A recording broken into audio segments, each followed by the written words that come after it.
Chapter 1: The Golden Hour. Before the night that divided my life into before and after, I lived in a golden bubble. It was a fragile thing, though I didn't know it at the time. I believed the shimmer was solid gold. Marcus and I were the couple everyone looked at twice.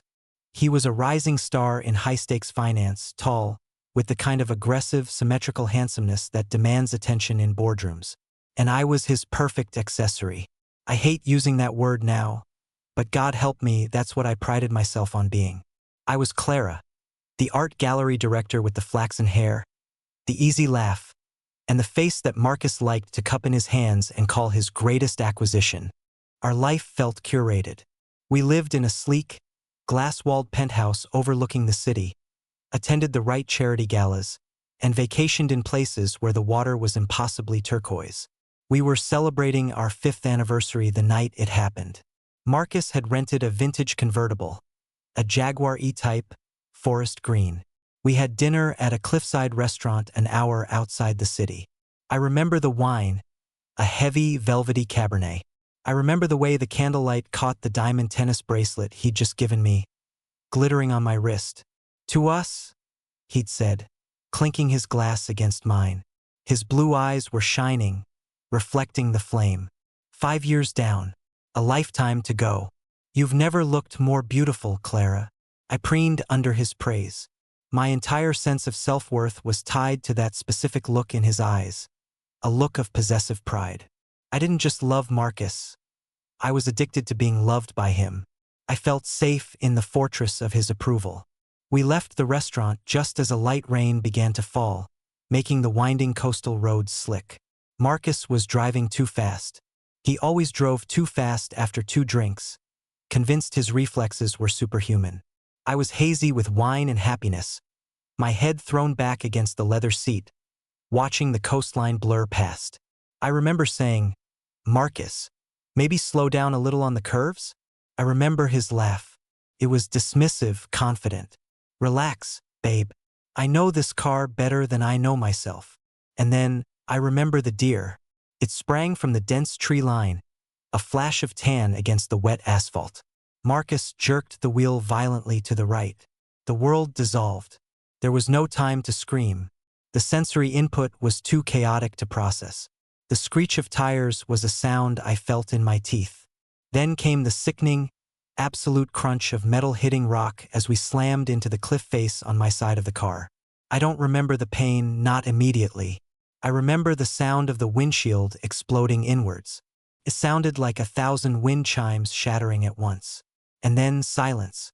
A heavy, suffocating silence broken only by the hiss of steam from the ruined engine and the ticking of cooling metal. My first coherent thought was for him. "Marcus." I tried to turn my head, but something was deeply wrong. A wave of nausea rolled through me so intense I thought I might drown in it. I could taste copper in my mouth, thick and metallic. Blood. "Marcus," I whispered. The sound came out gargled. I heard him groaning on the driver's side. The airbag had deployed for him. "Clara? Jesus Christ, my car. My fucking car." His voice was shaky, breathless. Are you okay?" I managed to choke out. "I think I broke my wrist. Damn it." I heard him fumbling with his seatbelt. "Clara, are you all right? You're awful quiet over there." I tried to lift my hand to my face to wipe away something that felt hot and wet, obscuring my vision in my right eye. But when I raised my hand, I saw, in the dim light of the dashboard, that my arm was bent at an angle nature never intended. The bone was tenting the skin of my forearm. The shock began to wear off, replaced by a tidal wave of agony that started in my face and radiated down my spine. It felt as if my skull had been split open with a hot axe. "Marcus, help me." I sobbed, the word strangled. Something is wrong with my face. He finally managed to get his door open and stumbled around to my side. The rain was harder now, cold drops mixing with the hot blood pouring down my neck. He pulled a small flashlight from the glove compartment. "Hang on, babe, let me see. Don't panic." He shone the light into the car. The beam hit my face. I will never forget the sound Marcus made. It wasn't a scream of concern. It wasn't a gasp of horror. It was a sound of pure, unfiltered revulsion. A gag. He immediately dropped the flashlight. The beam rolled away, illuminating the wet asphalt. "Oh my God," he whispered, backing away from the car. "Oh my God, Clara. What is it?" I was crying now, a horrible, gurgling cry because my jaw wasn't working right. "Don't move. Just, Jesus, don't move. I'm calling 911. He sounded miles away, though he was only 3 feet from me. He wouldn't look at me again. He stood by the guardrail, looking out at the ocean while he talked to the operator, leaving me alone in the wreckage with the taste of blood and the terrifying sensation that the right side of my face was sliding off the bone. Chapter 2. The Unraveling. The hospital was a blur of fluorescent lights, urgent voices, and the merciful fog of morphine. I remember snippets, the paramedics cutting me out of the Jaguar. The looks exchanged between the ER doctors, the kind of looks they think patients don't notice, the ones that mean this is catastrophic. I was in surgery for 12 hours that first night. When I finally woke up in the ICU, 2 days later, my head was wrapped entirely in bandages, save for a small slit for my left eye and a hole for my mouth, which was wired shut. I felt heavy, anchored to the bed by tubes and wires. My arm was in a cast, hoisted up in a sling. Marcus was in the chair in the corner. He was looking at his phone, his thumb scrolling rapidly. He wore a fresh suit, impeccable as always, but there were dark circles under his eyes. When I stirred, he jumped. He didn't rush to the bedside. He stood at the foot of the bed, gripping the plastic railing. "Hey," he said. His voice was tight. I tried to speak, but my wired jaws ground together, sending a bolt of white-hot pain through my skull. I made a pathetic, whimpering noise instead. "Don't try to talk," he said quickly. "Your jaw was shattered. They had to rebuild it with titanium plates. Your cheekbone too. And your orbital socket." He swallowed hard, his Adam's apple bobbing. "You're lucky to be alive, Clara. That's what the doctors keep saying." Lucky. I didn't feel lucky. I felt trapped inside a ruined body. I gestured weakly toward my face. I wanted a mirror. "No," Marcus said sharply. "Not yet. Dr. Aris will be in soon to talk to you. You need to just rest." He stayed for 20 minutes. He talked about the insurance claim for the car.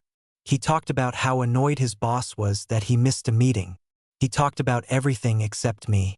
He never touched my hand. He never kissed my forehead. He stood at a safe distance, as if my injuries were contagious. When he left, he said, "I'll come back tomorrow after work. Get some sleep." He didn't come back tomorrow.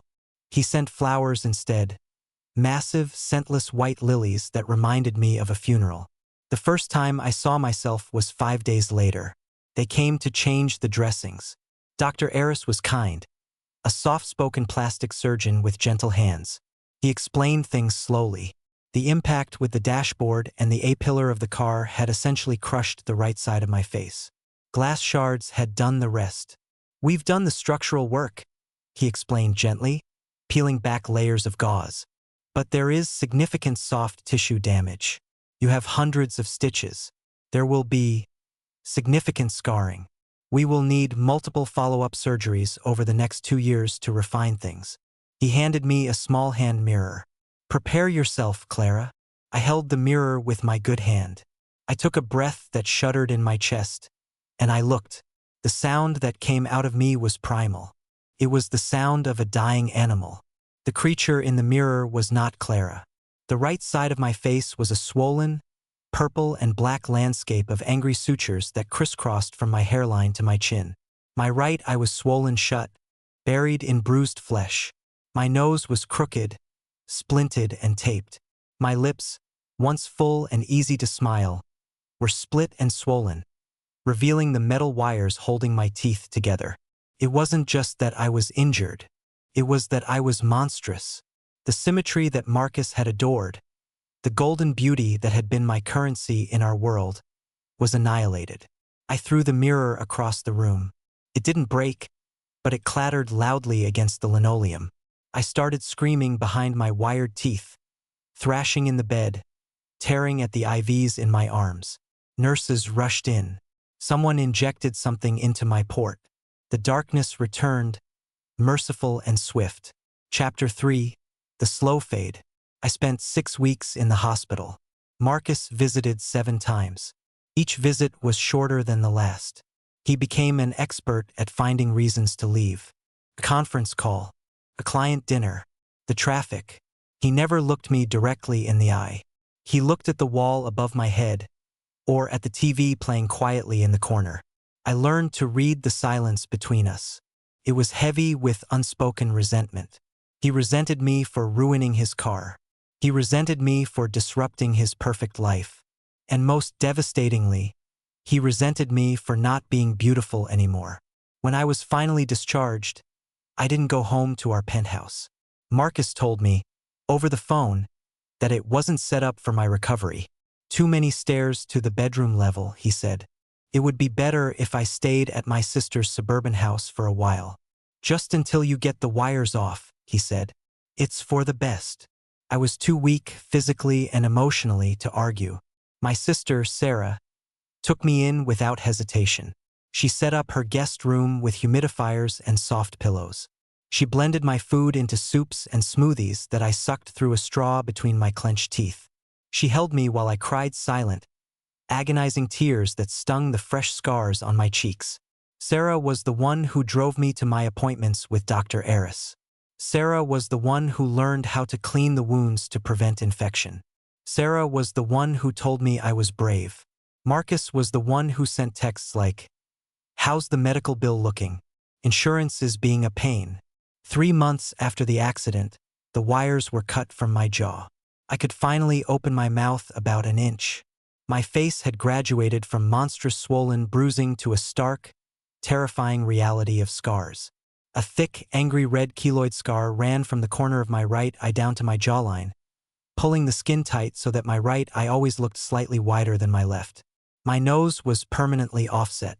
My smile was a lopsided grimace due to nerve damage in my cheek. I was not the same person. When I looked in the mirror, I saw a stranger who looked like she had survived a war. I decided it was time to go home. I missed my bed. I missed my view of the city. And God help me, I missed my husband. I deluded myself into thinking that once I was back in our space, out of the medical environment, things would return to normal. Maybe once the swelling went down further, he would see me again beneath the wreckage. I had Sarah drive me to the penthouse on a Tuesday afternoon. I had a key, of course. I didn't tell Marcus I was coming. I wanted to surprise him. I wanted to be standing there waiting for him like I used to. I let myself in. The apartment smelled the same, expensive leather and Marcus's sandalwood room spray. It was impeccably clean. Too clean. There were no signs of my presence anywhere. My favorite throw blanket wasn't on the sofa. My books weren't on the coffee table. I walked upstairs to our master bedroom. My side of the massive walk-in closet was empty. My designer dresses, my shoes, my collection of silk scarves, all gone. The shelves were bare. A cold dread, colder than the rain on the night of the crash, seeped into my bones. I walked into the bathroom. My vanity was cleared off. No perfumes, no crayons, no make-up e bruxes. It was as if Clara had never lived there. I heard the front door beep open downstairs. I stood at the top of the stairs, my heart hammering against my ribs, my scarred face burning. Marcus walked in. He tossed his keys in the bowl. He looked up and saw me standing there. He didn't smile. He didn't look surprised. He looked relieved that the confrontation was finally happening. "Clara," he said flatly, "what are you doing here?" "I live here, Marcus," I said. My voice was different now, raspier, deeper because of the damage to my throat from the intubation and the change in my jaw structure. He sighed and loosened his tie, walking into the living room to pour himself a scotch. He didn't offer me one. "We need to talk," he said, taking a large swallow of the amber liquid. I walked down the stairs slowly, holding the railing tightly. My body still ached constantly. I stood in the middle of the living room, wearing jeans and an oversized sweater, my scarred face bare. I felt tiny and exposed in the vast, beautiful room I used to command. "Where are my things, Marcus?" He turned to face me. He finally looked at me, really looked at me, and the coldness in his eyes was worse than the revulsion had been in the driveway. I had them packed up. They're in storage unit down on 4th Street. I'll text you the code. Storage? Why? Clara, look around, he said, gesturing vaguely at the expensive art and the glittering city view. Look at this life.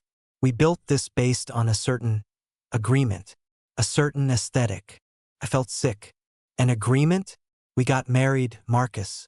For better or for worse. Sickness and health. He laughed, a sharp bark of a sound. Yeah, well, I didn't sign up for this. He pointed a finger at my face. The cruelty of it took my breath away. Marcus, it was an accident. You were driving. And you are the one who got broken, he snapped. Look, don't try to turn this around on me. I've paid the bills. I've dealt with the insurance. I've done my part. Your part is to be my husband, to love me. He stepped closer, his voice lowering into a lethal calm. Love you? Clara, be realistic. I can't take you to client dinners looking like that. I can't take you to the club. People stare. It's embarrassing. Tears welled in my eyes, stinging the scars. Embarrassing? I almost died. But you didn't die, he said brutally. You just survived.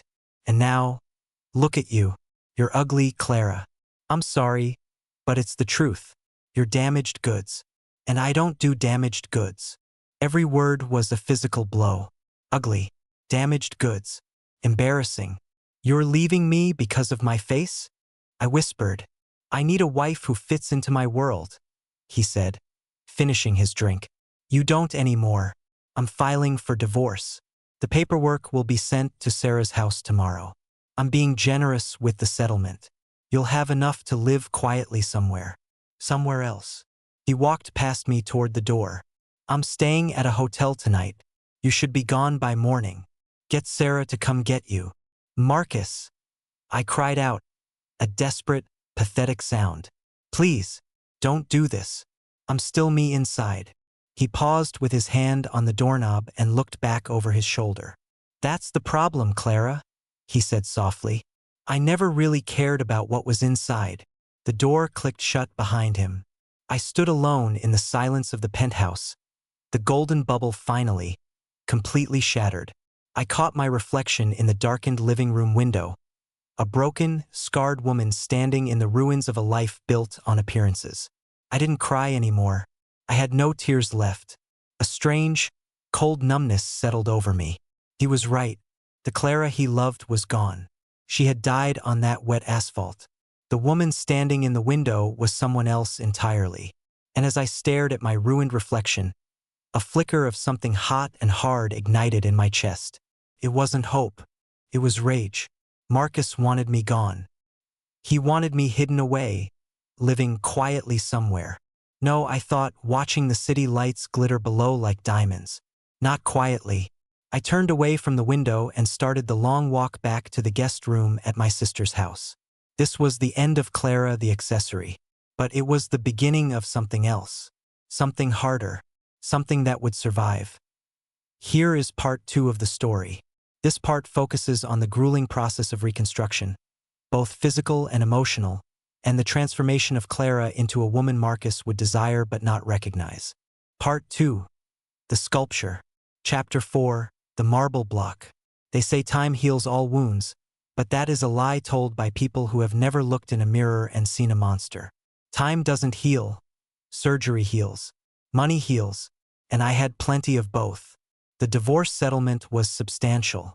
Marcus, in his haste to erase me, had thrown money at the problem to make it go away quietly. He bought my silence with a check that had 6 zeros. He thought he was paying for me to disappear into a hole in the suburbs. Instead, I took his money and I went to Zurich. Dr. Eris had referred me to a specialist there, a man named Dr. Volker who was less of a surgeon and more of an architect. We cannot give you back your old face, Clara, Dr. Volker told me during our first consultation. His office overlooked the Swiss Alps, cold and pristine. The bone structure is too altered, but we can create something new, something striking. I don't want to look like Clara anymore. I told him, my voice still rasping. Clara was soft. I want to look untouchable. The next 3 years were a blur of anesthesia, compression bandages, and agony. It wasn't magic. It was a brutal, bloody grind. They rebroke my jaw to align it perfectly. They took cartilage from my rib to rebuild the bridge of my nose. They used laser resurfacing to grind down the angry keloid scars until they were nothing but faint, silvery whispers against my skin. I lived in a rented chalet, isolated. I didn't date. I didn't socialize. I read books on art history and market strategy. I worked out until my body was lean and hard, shedding the softness Marcus had liked. I dyed my hair from its natural sunny blonde to a deep, dark espresso brown, cutting it into a sharp, asymmetrical bob that framed my new jawline. Between surgeries, I worked. I used the rest of the settlement money to start an online art consultancy. I had an eye for talent, and without Marcus's shadow looming over me, I thrived. I discovered 3 avant-garde sculptors in Berlin whose work exploded in value. By the time the bandages came off for the final time, I wasn't just wealthy from the divorce. I was wealthy on my own terms. 3 years and 7 months after the accident, Dr. Volker handed me a mirror for the final time. I held it up. The woman staring back was a stranger. She was beautiful, yes, but not in the sunny, approachable way Clara had been. This woman had high, sharp cheekbones that could cut glass. Her nose was straight and aristocratic. Her eyes, framed by the dark hair, looked piercing, almost predatory. The scars were still there if you looked closely, faint white lines tracing the map of my pain, but they didn't look like injuries anymore. They looked like character. I didn't look like a victim. I looked like a villainess in a noir film. Well? Dr. Volker asked. I traced the line of my new jaw. I smiled, and for the first time in years, the smile was symmetrical. She's perfect, I said. Clara is dead. Call me Elena. Chapter 5: The Return. I moved back to the city not as a returning exile, but as a conqueror. I bought a loft in the Arts District, grittier and cooler than the sterile penthouse I had shared with Marcus. I launched my gallery, Kintsugi, named after the Japanese art of repairing broken pottery with gold. It became the it spot for the city's elite within 6 months. I saw Marcus's name in the papers occasionally. He was still the golden boy of finance, though the articles mentioned a failed merger and a short-lived second marriage to a model who had left him after a year. I knew where he went. I knew his habits. Creatures like Marcus are predictable. They graze in the same pastures of prestige. I spent months preparing. I wasn't stalking him. I was curating the encounter. I needed the setting to be perfect. I found out he frequented a lounge called the Obsidian Room on Thursday nights. It was dark, expensive, and exclusive, exactly his scene. On the chosen Thursday, I dressed for war. I wore a dress made of emerald green silk that draped over my body like liquid water. It had a slit up the thigh and an open back, revealing the smooth, hard muscles I had built in isolation. I wore heels that added 4 inches to my height. I put on diamond earrings that I had bought for myself, bigger than anything Marcus had ever given me. I looked in the full-length mirror. I didn't see the broken woman sobbing in the guest room. I saw a weapon. Showtime, I whispered to the reflection. Chapter 6: The Obsidian Room. The bar smelled of leather, oud wood, and money. Jazz played softly in the background, just loud enough to mask private conversations but quiet enough to allow for seduction. I walked in at 9 p.m. The maitre d', who knew me as Elena, the mysterious gallery owner, showed me to a prime table near the bar. Champagne, madam? A martini, I said. Vodka. Very dry. 3 olives. I sat with my back to the wall, surveying the room. And then I saw him. Marcus walked in 10 minutes later. He looked older. The stress of the market had etched lines into his forehead, and his hair was thinning slightly at the crown, though he combed it carefully to hide it. He wore a navy suit that cost more than most cars. He looked tired, bored, and hungry. He sat at the bar, 3 tables away from me. He ordered a Scotch Macallan 18. Same as always. I waited. I knew how this worked. Marcus was a hunter. If I approached him, he would be suspicious. If I ignored him, he would be intrigued. I sipped my martini, looking at my phone, letting the light of the screen illuminate my new face. I felt his gaze hit me. It was a physical sensation, heavy and familiar. He was scanning the room for acquisitions, and he had landed on the emerald dress. I glanced up, locked eyes with him for exactly 1 second, and then looked away indifferently. The hook was set. I watched him in my peripheral vision. He straightened his tie. He downed the rest of his scotch. He signaled the bartender. "Send the lady another round of whatever she's drinking," I heard him say, "and put it on my tab." The waiter brought the martini over. From the gentleman at the bar. I looked over at Marcus. He raised his glass, offering that practiced, charming smile that used to make my knees weak. Now it just looked oily. I nodded a small thanks, but didn't invite him over. He took the challenge. He picked up his drink and walked over to my table. "I hope I'm not intruding," he said. His voice was the same smooth, confident baritone. It sent a shiver down my spine, but not of desire, of revulsion. "That depends," I said, keeping my voice low and sultry. "Are you boring?" He laughed. It was the laugh he used when he was closing a deal. "I've been accused of many things, but never boring." I'm Marcus.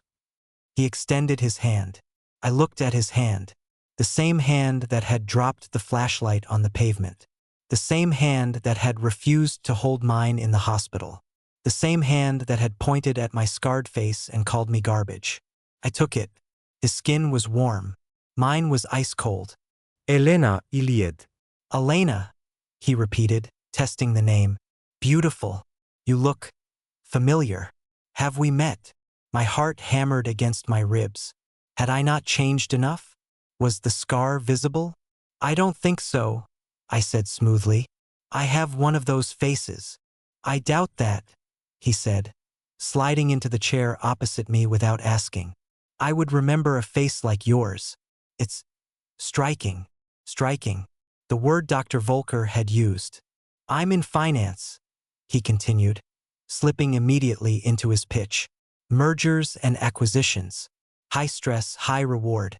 What about you, Elena? You look like you own something." "I own a gallery," I said. "Kintsugi.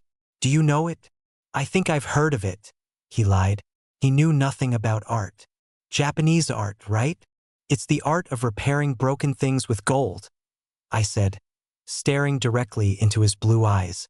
"The philosophy is that the object is more beautiful for having been broken." Marcus paused. For a second, a shadow crossed his face, a flicker of a memory he couldn't quite place. Then he shrugged it off. "Poetic," he said. "I like broken things. They're usually cheaper to acquire." He grinned, thinking he was being witty. I felt a surge of bile in my throat, but I forced a smile. "Is that right? You like a bargain?" "Marcus, I like value," he said, leaning in. "And I like beauty. And you are incredible. That dress, it's dangerous." "Be careful," I said, tracing the rim of my glass. "I might cut you." He laughed again. He was hooked. He had no idea he was flirting with the ghost of the wife he had discarded. He saw only the surface, the silk, the diamonds, the new face. He saw an upgrade. Chapter 7, The Dance. The night wore on. He bought round after round. He told me stories.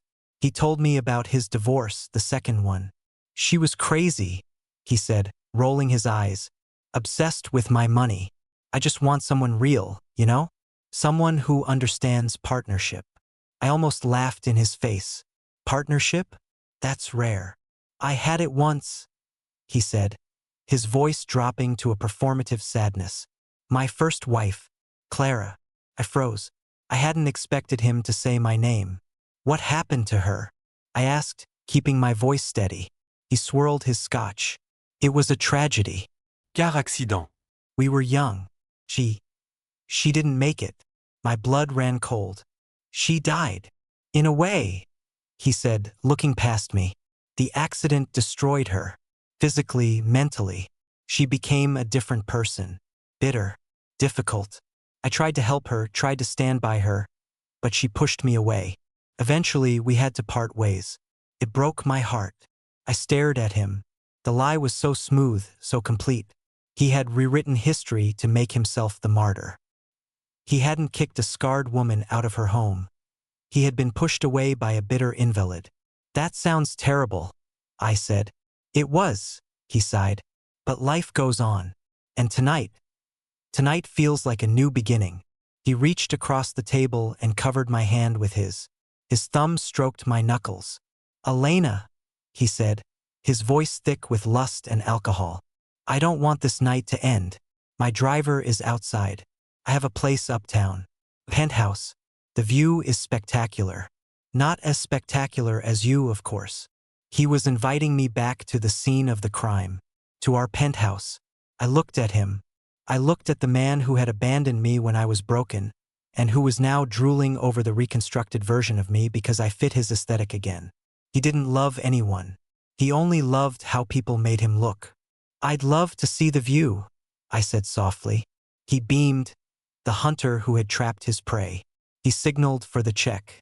But first, I said, pulling my hand away, I need to use the powder room.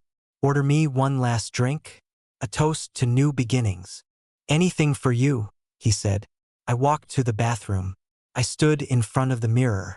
I looked at the woman in the emerald dress. The scars were invisible under the dim lights, but I felt them. They were maps of where I had been.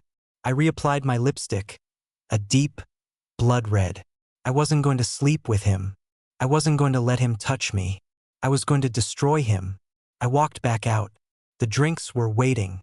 He was standing, holding my coat, looking triumphant. I walked up to him. I let him help me into my coat. His hands lingered on my shoulders. You smell amazing, he whispered near my ear.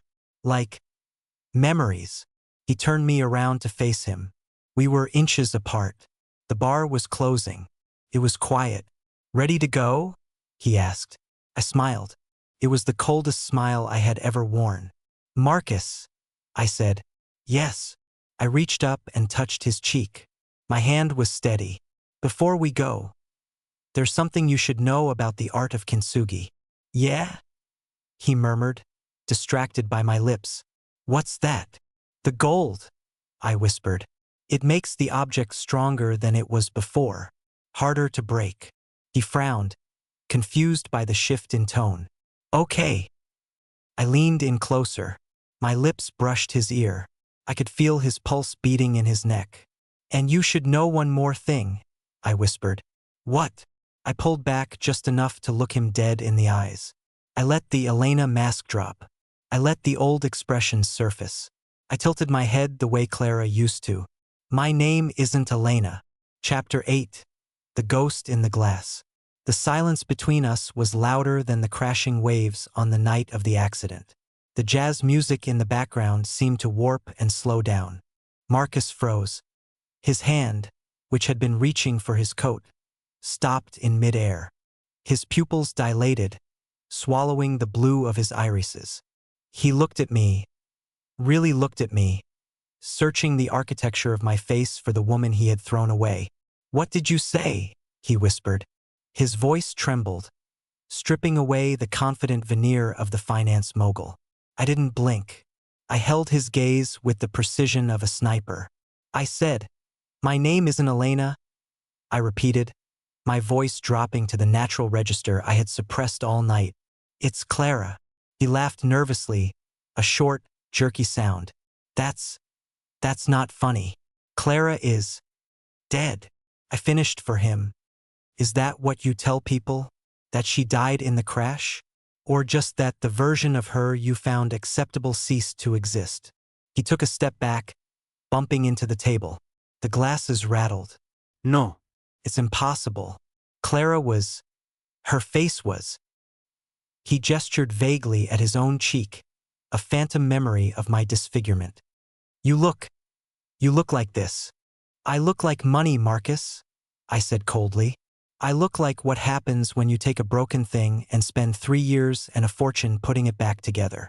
You of all people should know what money can buy. I saw the gears turning in his head. He was trying to reconcile the monster he had evicted with the siren in the emerald dress. He looked at the faint white line near my eye, the only imperfection Dr. Volker hadn't been able to fully erase. Recognition hit him like a physical blow.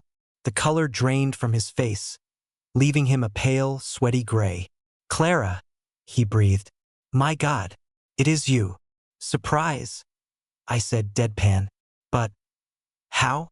You look incredible. You look better than before." He reached out again, instinct driving him to possess the beautiful object in front of him. "Why didn't you tell me? Why the game?" I stepped back out of his reach. "Because I needed to know, Marcus. I needed to hear it from your own mouth. I needed to know if you missed me, or if you just missed having a trophy." "I did miss you," he stammered, switching instantly into damage control mode. "I told you, tonight, I felt a connection. I knew it deep down. That's why I came over. That's why I wanted us to be together." "You wanted Elena to be with you," I corrected. "You invited a stranger to our bed. You told a stranger that your wife was bitter and difficult. You rewrote our history to make yourself the victim of my tragedy." "I was trying to protect your memory," he lied, desperate now. "Clara, please, look at us. We're here. You're healed. I'm here. We can fix this. We can go back to how it was." He looked at me with hungry eyes. He didn't see a person. He saw an asset that had appreciated in value. He saw a wife he could show off again. "We can't go back," I said. "Because you didn't just break my face, Marcus. You broke the contract." Chapter 9, The Leverage. "Contract?" He frowned. "We didn't have a prenup. You got the settlement. I was generous." "I'm not talking about marriage," I said, walking slowly around the table, circling him. "I'm talking about business. You like business? Don't you, Marcus?" I reached into my clutch and pulled out a sleek, black business card. I placed it on the table between us. It read, Kintsugi Holdings. Elena V, Managing Partner. "You said you liked broken things because they are cheaper to acquire," I said softly. "I was making conversation," he dismissed. "I wasn't," I said. I picked up my martini glass, swirling the liquid. "You see, Marcus, when I was recovering in Zurich, I had a lot of time. I studied the markets, specifically your markets. I followed your firm, Sterling Capital." He narrowed his eyes. "What are you talking about?" "I know about the Helios merger," I said. Marcus went rigid. The Helios merger was a deal that had gone spectacularly bad 6 months ago. It was supposed to be his crowning achievement, but it turned into a toxic asset that was slowly bleeding his firm dry. It wasn't public knowledge yet. He was hiding the losses, but in the financial underworld, blood travels fast. "That's confidential," he snapped. "Not when you're selling off debt to stay afloat," I countered. "You were desperate for liquidity last quarter. You bundled your personal debt, the mortgage on the penthouse, the loans for the boat, the leverage on your own portfolio, and you sold it to a private equity firm in Europe to get quick cash." He stared at me, his mouth slightly open. "How do you know that?" "Because I am the private equity firm," I whispered. The silence in the bar was absolute. "I bought your debt, Marcus," I explained, enjoying the way his knees seemed to buckle. "I used the settlement money you gave me. I invested it. I grew it. And when I saw Sterling Capital selling off distressed assets, specifically your personal distressed assets, I bought them all. Penny on the dollar." You own my debt?" he choked out. "I own the mortgage on the penthouse," I clarified. "I own the lien on the car you drove here. I own the notes on your margin loans. Technically, Marcus, I own you." He looked like he was going to be sick. He gripped the back of the chair for support. "Why?" he whispered. "Why would you do that?" "Kintsugi," I said, smiling. "I take broken things and I own them. I wanted to see if you were worth repairing." I looked him up and down, offering a look of pure clinical appraisal, the same look he had given me in the hospital bed. "And?" he asked, a flicker of hope in his eyes. "Am I?" "Clara, baby, we can merge. We can combine assets. Think of the power couple we would be. You have the capital, I have the connections. We can rule this city. He was still trying to close the deal. He was drowning and he was trying to sell me the water. That's the problem, I said, picking up my coat. I looked at the books, Marcus. You're over-leveraged. You're morally bankrupt. And frankly, I leaned in close, letting him smell the expensive perfume he loved. You're just not a good investment anymore. Chapter 10, The Eviction. You can't do this, he hissed, his face turning red. I'll sue you. I'll drag you to court. For what? I asked calmly. Buying debt on the open market? It's just business, darling. Isn't that what you told me when you divorced me? I need a wife who fits into my world. Well, I need a debtor who can pay. And you can't. I checked my watch. It's 11 p.m. My lawyers filed the foreclosure paperwork this morning. It was served to your office an hour ago. You probably missed the email because you were too busy staring at my dress. Foreclosure, he shouted, drawing the attention of the few remaining patrons. On the penthouse? That's my home. It was our home, I corrected. And you kicked me out of it because I embarrassed you. Now, I'm kicking you out because you can't afford it. I signaled the bartender. Check, please, I called out. The bartender brought the leather folder. Marcus stared at it, paralyzed. Oh, don't worry, I said, taking the folder. I'll get this. Since I own your credit lines, it would just be me paying myself anyway. I signed the receipt with a flourish. Clara. I stood up, smoothing the silk of my green dress. I looked at him one last time. He looked small. The expensive suit looked like a costume. The confident finance bro was gone, replaced by a terrified man who realized the floor had just vanished beneath him. Goodbye, Marcus, I said. I turned and walked toward the exit. The click of my heels on the hardwood floor sounded like gunfire. Clara, he screamed after me. Clara, wait. I love you. I still love you. I didn't stop. I didn't look back. I walked out of the obsidian room and into the cool night air. My driver was waiting. He opened the door of the black sedan. Where to, Miss Vance? He asked. Home, I said. And then the airport. I have a flight to Paris in the morning. Chapter 11. The Ruins. I didn't stay to watch him crumble. I didn't need to. I heard about it, though. In the weeks that followed, the dismantling of Marcus Sterling was the talk of the city. When the news broke that his personal assets were foreclosed on by a mysterious holding company, his investors panicked. They pulled their money from Sterling Capital. The Helios merger collapsed completely. Marcus was fired from his own firm by the board of directors. He lost the penthouse. I didn't move back in. I sold it. I didn't want the ghosts. I sold it to a tech billionaire who gutted it, tearing down the walls Marcus loved, erasing the aesthetic he had sacrificed his marriage to maintain. He tried to contact me. He sent letters. He sent emails begging for a meeting, for a second chance, for a loan. I never replied. I let his calls go to voicemail, where he left long, drunken ramblings about how he was sorry and how I was the love of his life. He wasn't sorry he hurt me. He was sorry he lost. 6 months later, I was at an art auction in London. I was bidding on a sculpture, a jagged bronze piece that looked like a lightning bolt. Sold. To the lady in the front row. I lowered my paddle. Ms. Vance. I turned. A young man with a notepad was standing there. A journalist. I'm writing a piece on the resurgence of the neo-modernist movement, he said. And on your gallery, Kintsugi. Is it true what they say about the name? What do they say? I asked, sipping my champagne.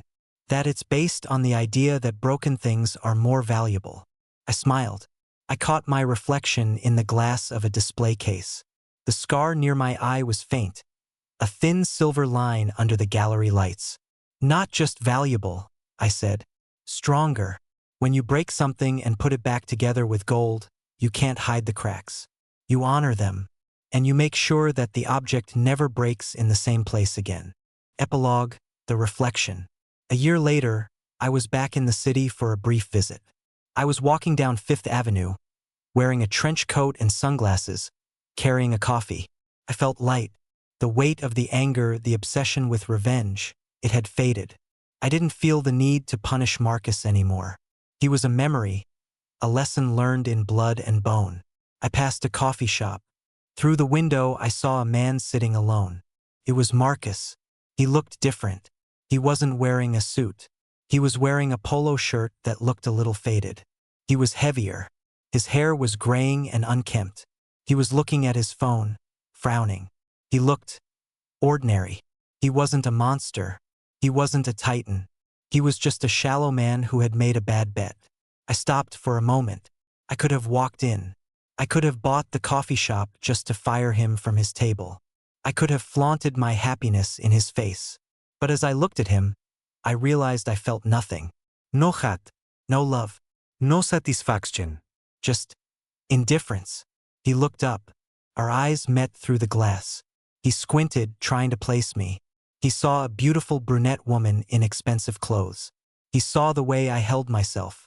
For a second, recognition flashed in his eyes. He started to stand up, his mouth forming the word Clara. I didn't smile. I didn't wave. I simply turned my head, adjusting my sunglasses, and kept walking. I merged into the crowd, disappearing into the city that I now owned, leaving him trapped behind the glass, looking for a ghost that didn't exist anymore. Clara was gone. Elena was gone. There was only me, and I was whole. The end. Clapperboard tips for video production, retention, and viral elements. The thumbnail, crucial. Left side, the trauma, a close-up, hyper-realistic image of a woman in a hospital bed with bandages covering half her face. One sad blue eye visible. Text overlay, husband left me. Right side, the revenge, a stunning, femme fatale woman in a green silk dress at a bar, holding a martini. A man in the background looks shocked. Text overlay, he didn't recognize me. Split screen, use a jagged crack line, gold-colored, like kintsugi, to split the two images. Audio voiceover. Part 1, the accident use sound design. Screeching tires, breaking glass, then a high-pitched tinnitus ringing silence. It grabs attention immediately. Part 2, the surgery use cold, mechanical sounds. Scissors snipping, heart monitors. Part 3, the bar scene smooth, dark jazz background music. When she whispers, "My name isn't Elena," cut the music completely for dramatic effect. Visual pacing.